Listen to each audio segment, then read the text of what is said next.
The All Progressive Congress, APC, has dissolved its Presidential Campaign Council with immediate effect. The dissolution was contained in a statement jointly signed by the Director General of the APC Presidential Campaign Council, Governor Samuel Alonga, and the Secretary of the Council, Honorable James Faliki. The APC-PCC was set up in October 2022 for the 2023 presidential elections of Bola Ahmed Tinubu and Kashim Shettima. The dissolution of the PCC comes amidst the ongoing post-election litigations where the presidential candidate of the PDP, Atiku Abubakar, and Peter Obi of the Labour Party are asking the presidential election petition to order INEC to conduct a fresh election. Former Governor of Enugu State, NNAMANI, is asking the presidential candidate of the Labour Party, Peter Obi, to withdraw his petition against the President-elect Bola Ahmed Tinubu and join him in the task of rebuilding a new nation. Senator NNAMANI, who said this in a statement, is also urging Obi and his supporters to align with reality and welcome Tinubu's victory to the office of the President of the greatest black nation on earth. He claims that Obi knows that he has neither the national spread nor the appeal to have won the presidential election, pointing out that Obi is doing with the petition, quote, bad belle, petulance, and demarketing. The Enugu East Senator NNAMANI claims that Obi needs to come down from his high horse to allow leaders to negotiate on behalf of Igbo and Southeast geopolitical zone for safe landing on national issues, that he can partake in the sharing of, quotes, the accrual of Commonwealth, end of quote. And the Muslim community in Anambra State has commended the presidential candidate of the Labour Party, Peter Obi, for his unwavering support to the community from his days as governor of the state. They also described Obi as a tribalized Nigerian who does not segregate against tribe, religion, or ethnicity. Speaking at the Central Mosque in Onitsha, where Obi went to mark Eid al-Fitr with them, the secretary of the Muslim community in Anambra State, Mahmood Imam, expressed their displeasure with what he describes as unnecessary lies and propaganda being used against the person of Peter Obi. He said they were not happy with the religious and ethnic colorations being given to Obi and his quest for a new Nigeria. Peter Obi later donated a cash gift of 500,000 naira amidst some other food items to the Muslim community. Lots of. We have one country, one Nigeria. As governor of Anambra State, my ADC was a Muslim from Kano, Idris. And Idris is a good man. We remain close to today. I'm a Nigerian who believes in Nigeria. I have never discriminated against anybody because of religion, and I will never do it. We sponsor so many of our people to Mecca, uncountable people, who shows the whole idea say that you are not with Muslims, you are not with Northerners. We are in position to say it, and we can testify that you are with all Nigerians, irrespective of background, ethnic, or religion. Let's talk about Ayo. Yes, let me start with that last story with Mr. Peter Obi going to visit the Muslim community in Anambra State in celebration of Eid al-Fitr, marking the end of the holy month of Ramadan, 30 days fasting, along with other things in terms of generosity, giving back from the Muslim community. You know, the reason why this is important, or why it's such a beautiful picture to start our morning with, is because this is the picture or the face of what we want Nigeria to look like, where people of different faiths and religion can be together, work together in unity and harmony, where our religious differences or our cultural differences or our way of life does not separate us, instead brings us together in terms of the faith that we practice. And so this is quite a great way to start off this morning. I want to point out a few things from what was said. So the chief imam of the Onitsha Central Mosque, which is interesting because I can bet that a number of people didn't perhaps realize that Onitsha, which is largely dominated by Christians and of course Igbo extraction, has a central mosque. Alhaji Abdurrahman Imam had testified to the fact that Mr. Peter Obi had supported the Muslim community in Anambra State while he was governor, sending some of them to Mecca, rebuilding the mosque when it was destroyed. Ideally, this shouldn't make the news because as governor of a state in Nigeria, where you know that you're going to lead a diverse range of people, you should be willing and ready to meet the needs of all the members of your state who are living there, whether they are indigenes or not. As long as they live in your state, they become your responsibility. So this is demonstrating by example what it should look like, whether it's in the north, in the east, or the south, where we work together and we're able to live in harmony even if we do not practice the same religion. No one is forcing you to come and, to convert. But what we're saying is that it is possible, and this is the kind of narrative that we should be pushing at this time in Nigeria. Moving on to Senator NNAMANI's comment with regards to the petulance, what he describes as the petulance and bad beleism of Mr. Peter Obi. I want to just say that it is quite interesting or ironic to say that the APC during the elections had encouraged and said it many times that in fact it became a mantra for a lot of people to go to court. And now that the time to go to court has come, they are saying don't go to court, it is you being childish. I believe that Senator NNAMANI should allow, the petitions have been submitted, he should allow the process take its course.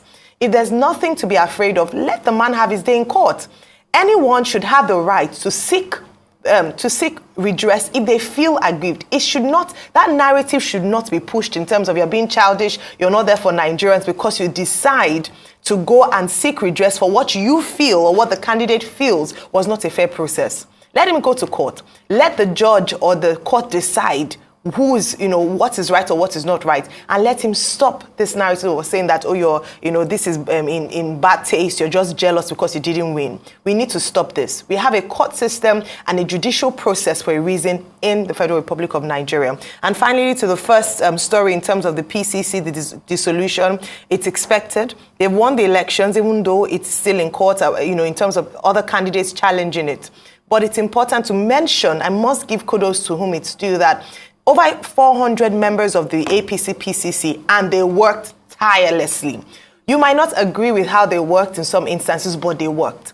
And so it's time for them to now begin to regroup, to look forward towards the inauguration and setting the agenda, which I'm sure they've already done, to the president-elect becoming the president of Nigeria on May 29, barring any unforeseen circumstances. Well, it's a no-brainer. If the All Progressives Congress says it has dissolved its presidential campaign council, the elections have been concluded, the matter has moved to the next phase, which is, the tribunals, the courts. So the elections haven't been concluded. Simon Lalong, the Director General of the campaign, and the Secretary, James Faleke, issuing a statement saying the campaign council has been dissolved. In the same manner, we expect also that other political parties, even without putting out an announcement, would automatically have dissolved their campaign councils because the campaign is over. However, what the APC needs to be reminded of is that this is not just about the campaign council. This is about promises made. The APC and its presidential candidate, Bola Ahmed Tinubu, engaged Nigerians on the basis of a manifesto that they called Restored Hope, that they want to restore hope. Under that banner of the restoration of hope, a lot was promised about the economy, about the social sector, about development, about the future of Nigeria. And the candidates on the campaign trail also made a lot of promises. Now that they are moving from campaign to governance, the candidate of the All Progressives Congress, now president-elect, having announced a 13-man transition committee to engage the government of the day, the outgoing Buhari administration, needs to be reminded that the key issue before us are those promises about restored hope. Nigerians would not expect that this time around, the All Progressives Congress, as a party, will now turn around and do what the same party did in 2015-2016, whereby the presidential candidate of the party, who became president, was saying most of the promises that were made, he was not even aware of them. No, that would be unacceptable this time around. Yes, they've done a good job of getting to the last lap and winning the trophy, but now the job begins. And the job is one of governance after swearing in. And we hope that nobody will come around and say, oh, we didn't promise this, we didn't promise that. We will fact check them. We will go back, look at those promises and say, no, you promised you will do this. Why are you wasting our time? That, I think, is a big issue. As for Peter Obi going to worship at a mosque, well, a mosque that he said he rebuilt as governor of Anambra State, I think it's excellent gesture, solidarity with the Muslim Ummah, showing that, look, we are all one. At the end of the day, religion is derived from the Latin word religare. Religare means bring together. So the whole idea of religion is about coming together in unity before God, who is a major ultimate symbol of love, of unity, of togetherness. So Mr. Peter Obi going to the mosque, did very well with the Anambra Muslim community. After all, our major point about Ramadan, even about Lent, is that people should learn the lesson. The big problem we have in this country is this separation between public morality and private morality. And if we see our leaders promoting the idea of unity and togetherness, whether during festive seasons or ordinarily, I think it should be commended. And I think that just as the Sultan of Sokoto, and the Interreligious Council, there's a body called National Interreligious Council, NIREC, as that body preaches all the time. We have to develop in this country a culture of tolerance, a culture of togetherness, a culture of unity across religious lines. And those who go to mosque, those who go to church, those who go to other places, wherever those places may be, they just need to behave like human beings, because God is one. And the ideas that we push in those, religious places, we would like to see all of that translated into public life.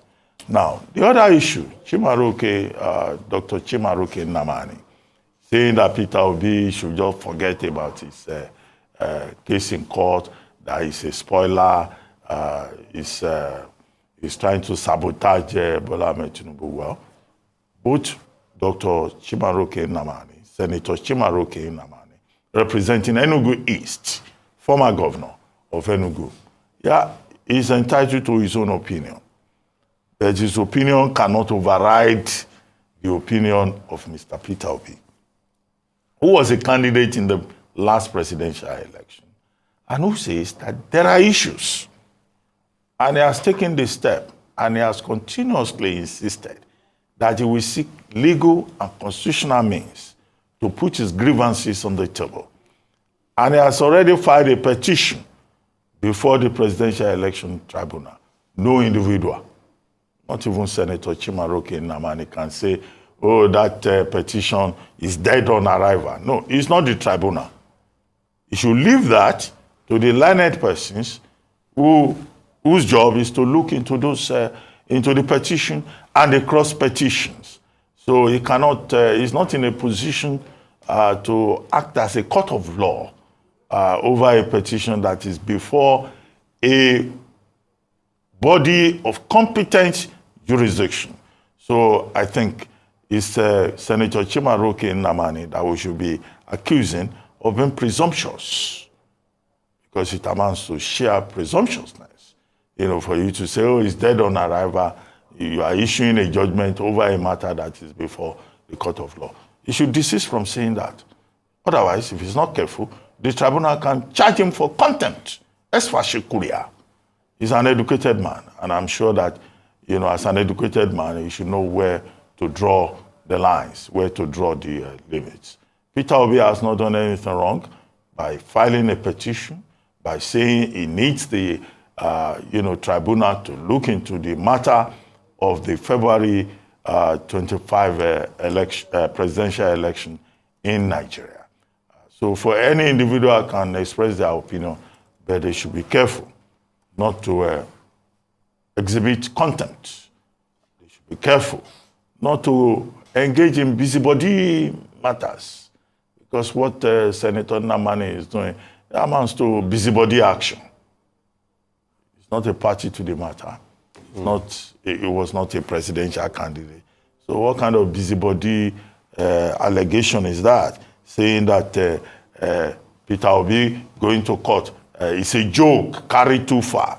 That's how he put it. No, Section 149, to be specific, as I conclude, of the Electoral Act 2022 says if you have grievances, you go to court.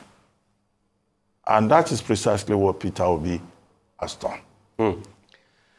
So isn't it amazing that the same Senator NNAMANI that lost elections to Labour Party is the one saying all of this? Isn't it amazing? The same Labour Party Senator NNAMANI never believed in. That said, will not really go far in the election, that he's just trying to thwart the chance of the Southeast. Well, that same Labour Party ended up getting 12 states, isn't it? And Senator NNAMANI lost in his senatorial re-election bid. In fact, some have argued that if Senator NNAMANI had focused more on his senatorial bid, maybe he will have been a returning senator now, rather than focusing more on Peter Obi. Senator NNAMANI doesn't have the moral right to speak about the legal case in court. And like you said rightly, Dr. Bati, he could be charged for contempt.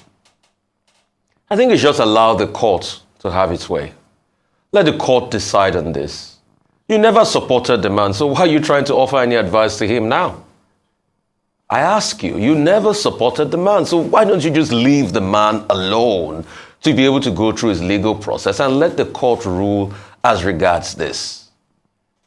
You are not a party to the matter. The one before you, you didn't win. You didn't win your own senatorial election. You said you're going to support the APC presidential candidate, and everybody says you have a right to support whoever you want to support. So please, this obsession, I call it, with Peter Obi. And really, why is there this obsession about the candidate that came third? Didn't the INEC say he came third? So why is there an obsession with him? It is only in a contest like this I've seen that there's never been so much obsession with the man that came third. Everybody wants to pull down the man that came third. I mean, people have won the elections. Keep it moving. But why is there this obsession about the man that came third? I ask. Because it's just a carryover of that obsession that we're seeing. Cases have been filed in court. Even the APC had given their response. I think probably trial will start anytime soon. Let's just watch the interesting fireworks coming up. We expect Senator NNAMANI to know all of this. But you can't take it away from him. He's done a lot for his country. Very erudite professor. Medical professor. But it's time to leave all of this. Concerning Peter Obi going to the mosque, it's not supposed to be a big deal. Because that's the kind of nation we want. That irrespective of religion, we are united, we are all Nigerians. But you see, the truth is, and I hope this will shame all the people that said Peter Obi was a Christian candidate, and how they tried to blackmail him and said, oh, he's got nothing to do with Muslims at all. But I'm sure they will see the empirical facts right in front of them. And you see, the people that peddle this religion to divide us, when your religion is supposed to unite us, should remember that the true religion we should preach is our character. Can you really say the character of our politicians represent their religion? A man that divides people in the name of religion because he wants to win election, can you truly say, like the Yorubas will say, his character represents his religion? Why were Christians called Christians? Because they had the character of Christ. Why Muslims? Because they had the character and the adherence of our Prophet Muhammad sallallahu alaihi wasallam. But can people truly say they are from a religion in this country and their character speaks volume than people say they are good Muslims or Christians or traditionalists? So I think people should check their ways. All those that try to blackmail this Mr. Peter Obi with all sorts of methods because they wanted to use religious line to win elections in this country. Now they have gotten the victory. Hope they're excited about it now. And lastly, as regards the APC-PCC, yes, it has to be dissolved. Everything must come to an end. It served its purpose. But the most important question we should ask them is that hope we know we have governed them, we have campaigned in poetry, it's now time to govern. And governance is real deal. There will not be time for all of these political shenanigans any longer. It will be based on your results. It will be based on your result on the first 6 months on the economy. It will be based on your result on the first 6 months as regards giving student loans. We must see economic growth. We will hold the feet of the new coming government to the fire as regards economic growth and security. And if we don't see results, we will speak about it. I would also give advice and counsel because Nigeria belongs to all of us. We have left the political campaign scene now. It is time for governance. And the over 200 million suffering Nigerians not fit hear story again. No. This not be time for story. Make una show working, action. If una show working, we go prisoner. If una not show, we go talk.